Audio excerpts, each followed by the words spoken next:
ওমর সুলেমানকে একটা বিতর্কিত তালিকায় রাখা হয়। তো এরপর কি হলো চলুন দেখি। এইরকমই এক ব্যঙ্গাত্মক প্রতিক্রিয়া ছিল আমেরিকার পরিচিত ইমাম ড সুলেমানের। একটা ইসরায়েলি রিপোর্টে তাকে আগের বছরের শীর্ষ ইহুদি বিদ্বেষী প্রভাবশালী বলা হয়। কিন্তু তিনি এই অভিযোগটাকেই একটা সম্মানের প্রতীক বলে মনে করছেন। এর মানে তার কথা কাজ করছে। আর শুধু উনি নন, তার বাবাও ঠিক একই রকম ভাবতেন। তিনি ১৯৪৮ সালের আগে ফিলিস্তিনে জন্মেছিলেন। তার বাবা তো সরাসরি বললেন, অভিনন্দন, তুমি তো সম্মান তালিকায় জায়গা করে নিয়েছ। তো কিসের ভিত্তিতে তাকে ইহুদি বিদ্বেষী বলা হলো? চলুন সেই প্রমাণগুলো দেখা যাক। প্রথম উদাহরণ হিসেবে দেখানো হয় তার একটা সোশ্যাল মিডিয়া পোস্টে ফিলিস্তিনি শিশুদের দুর্দশা আর বিশ্বের নীরবতা নিয়ে কথা বলা হয়েছিল। তো তার প্রশ্ন হল, এই কথাটা কি আসলেই ইহুদি বিদ্বেষী শোনায়?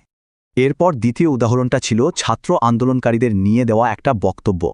এই পোস্টটা ছিল সেই সব সাহসী ছাত্র আন্দোলনকারীদের জন্য যারা প্রতিবাদ করছে। আবারও সেই একই প্রশ্ন, একটা রাষ্ট্রের কাজে সমালোচনা কি ইহুদি বিদ্বেষ হতে পারে? তার মতে এই দুটো বিষয়কে ইচ্ছে করে এক করে দেখানো হয়। আসল উদ্দেশ্য ইসরায়েল রাষ্ট্রের সমালোচনা থামানো। তিনি আরও বলেন, এই ধরনের ওয়াচলিস্টের কারণে সাধারণ মানুষের জীবনে কিন্তু মারাত্মক প্রভাব পড়ে। এই তালিকার জন্য আন্দোলনকারীদের চাকরি চলে যাচ্ছে, তাদের ভবিষ্যৎ নষ্ট হচ্ছে।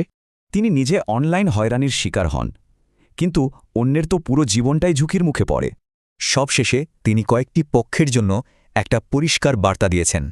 ইসরায়েল আর রিপোর্টার নির্মাতাদের উদ্দেশ্যে তিনি সরাসরি এই কথাটাই বলেন। তিনি তার কাজ চালিয়ে যাবেন এবং আশা করেন পরের বছরের রিপোর্টেও তার নাম থাকবে। আর বাকি সবার জন্য তার বার্তা একটাই, ভয় না পেয়ে কাজ চালিয়ে যেতে হবে। এই পুরো ঘটনাটা একটা বড় প্রশ্ন তুলে দেয়, রাজনৈতিক সমালোচনা কখন বিদ্বেষমূলক বক্তব্য হয়ে ওঠে।